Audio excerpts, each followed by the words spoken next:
بسم اللہ الرحمن الرحیم۔ ایک شخص حارث بن حشام نامی نے نبی کریم صلی اللہ علیہ وآلہ وسلم سے سوال کیا تھا کہ یا رسول اللہ، آپ پر وحی کیسے نازل ہوتی ہے؟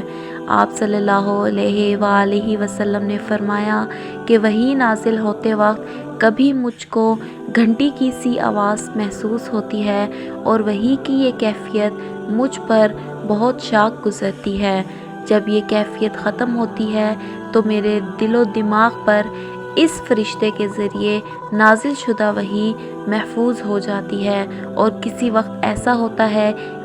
کہ فرشتہ بشکل انسان میرے پاس آتا ہے اور مجھ سے کلام کرتا ہے، بس میں اس کا کہا ہوا یاد رکھ لیتا ہوں۔ عائشہ رضی اللہ عنہا کا بیان ہے کہ میں نے سخت کڑاکے کی سردی میں نبی کریم صلی اللہ علیہ وآلہ وسلم کو دیکھا ہے کہ آپ صلی اللہ علیہ وآلہ وسلم پر وحی نازل ہوئی، اور جب اس کا سلسلہ موقوف ہوا تو آپ صلی اللہ علیہ وآلہ وسلم کی پیشانی مبارک پسینے میں شرابور تھی۔